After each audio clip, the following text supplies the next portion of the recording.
ನೋಡ್ರಿ, ಅವರೆಲ್ಲ ಸಾಕಷ್ಟು ಅನುಭವಿಗಳದಾರ. ಅವ್ರಿಗೆ ಸಲಹೆ ಕೊಡೋಟ್ಟು ದೊಡ್ಡವನ ಅಲ್ಲ. ಅಲ್ಲಿ ಸೇರಿದಂಥವ್ರು ಎಲ್ಲರೂ ಅವರು ಪಕ್ಷ ಕಟ್ಟೋದವ್ರು ಅದಾರ. ಒಂದು ವೇಳೆ ರಮೇಶ್ ಜಾರಕಿಹೊಳಿ 17 ಜನ ಶಾಸಕರು ತರದೇ ಇದ್ದಿದ್ರೆ ಯಡಿಯೂರಪ್ಪ ಮುಖ್ಯಮಂತ್ರಿ ಆಗ್ತಿದ್ದಿಲ್ಲ. ರಮೇಶ್ ಜಾರಕಿಹೊಳಿ ಅವ್ರನ್ನ ಇವತ್ತು ಯಾವ ರೀತಿ ಅವಮಾನ ಮಾಡಿದ್ರು ಇಡೀ ಜಗತ್ತಿಗೆ ಗೊತ್ತದೆ. ಅವ್ರು ಮಾಡಿದಂಥದ್ದು ಏನು CD ಪ್ರಕರಣದಲ್ಲಿ ವಿಜಯೇಂದ್ರದ್ದು ಪಾತ್ರ ದೊಡ್ಡ ಬಹುಮುಖ್ಯ ಪಾತ್ರ ಅದರಾಗೂ ಇದೆ ಅಂಥೇಳಿ ಎಲ್ಲ ಕಡೆಯೂ ಸುದ್ದಿ ಇದೆ.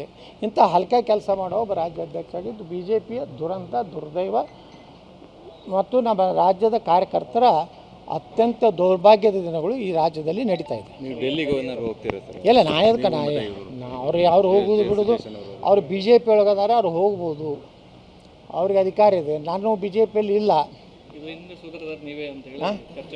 ಸೂತ್ರಧಾರೆ ನೋಡ್ರಿ, ಈಗ DK ಶಿವಕುಮಾರ್ ಸೂತ್ರದ ವಿಜಯೇಂದ್ರನೇ ಅದಾನ.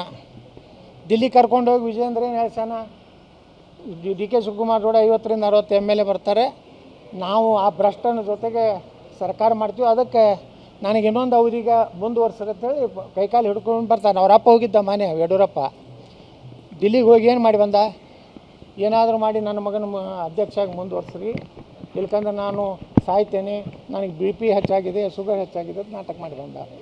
ಆದರೆ ಯಾರೂ ಅಪಾಯಿಂಟ್ಮೆಂಟ್ ಕೊಟ್ಟಿಲ್ಲ ಪಾಪ.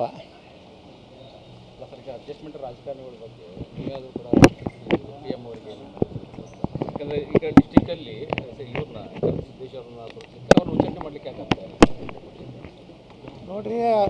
ಇವತ್ತು ಅಂಥವ್ರದ್ದೇ ಒಂದು ತಂಡ ಇಡೀ ರಾಜ್ಯದಲ್ಲಿ ತಯಾರಾಗಿಬಿಟ್ಟಿದೆ.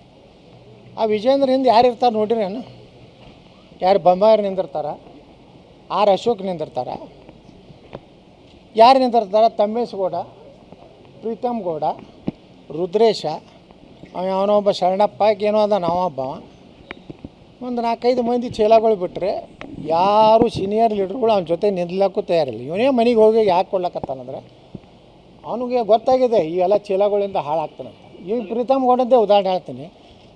ಅವನಿಗೆ ನಾಳೆ JDS ಅಲಯನ್ಸ್ ಆದರೆ ಹಾಸನ ಟಿಕೆಟ್ ಸಿಗೋದಿಲ್ಲ, ಅವನು BJPಯಲ್ಲಿ ಉಳಿತಾನ, ಕಾಂಗ್ರೆಸ್ಗೆ ಹೋಗ್ಬೇಕಂತ ಈಗಲೇ ಅಡ್ಜಸ್ಟ್ಮೆಂಟ್ ಮಾಡ್ಯಾನ. ಅವ ಬಂದು ಇಲ್ಲಿ ಹೇಳ್ತಾನೆ ದಾವಣಗೆರೆಯಲ್ಲಿ, ನಾನು ನೀವು ಹೇಳಿದಲ್ಲಿ ಟಿಕೆಟ್ ಕೊಡಿಸ್ತೇನೆ, ಅವನದೇ ಟಿಕೆಟ್ ಗತಿ ಇಲ್ಲ, ಇನ್ನು ಇವರಿಗೆ ಟಿಕೆಟ್ ಕೊಡಿಸ್ತೀನಿ ಅನ್ನೋಷ್ಟು ಒಬ್ಬ ಪ್ರಧಾನ ಕಾರ್ಯದರ್ಶಿ. ಇಂಥವ್ರು ತೊಗೊಂಡು BJP ಅಂದು ಉದ್ಧಾರ ಆಗ್ತದೆ ರೀ. ಒಂದು ವರ್ಷದಿಂದ ವಿಜಯೇಂದ್ರ ಬದಲಾವಣೆ ಆಗ್ತಾರಂತ ನಿಮ್ಮ ಟೀಮ್ನವರು ಏನು ನಾ ಹೇಳಿಲ್ಲಪ್ಪ, ನಾವು ಬದಲಾವಣೆ ಆಗದಿದ್ರೆ ನಿಮ್ಮ ನಡೆ ಏನಂತ ಹೇಳಿ, ನಾನು ಬದಲಾವಣೆ ಆಗದಿದ್ರೆ ಏನು ಮಾಡೋದು ಮಾಡ್ತೀವಿ, ನಮಗೂ ಶಕ್ತಿ ತೋರಿಸ್ತೀವಿ, ಕಟ್ತೀವಿ. JCB ಪಕ್ಷ ಅಂತ ಹೇಳಿವಲ್ಲ, ಯಾರು ನಿಷ್ಠಾವಂತ ಅಭ್ಯರ್ಥಿಗಳನ್ನ ಕಾಂಗ್ರೆಸ್ನಾಗ ಅದಾರ, ಹಿಂದುತ್ವ ಪರವಾಗಿದ್ದರೆ ಅವ್ರನ್ನ ಕರ್ಕೋತೀವಿ. BJPಗೆ ಒಳ್ಳೆ ಕ್ಯಾಂಡಿಡೇಟ್ಗಳನ್ನ ಅನ್ಯಾಯ ಮಾಡಿದ್ರೆ ಅವ್ರನ್ನ ಕರ್ಕೋತೀವಿ.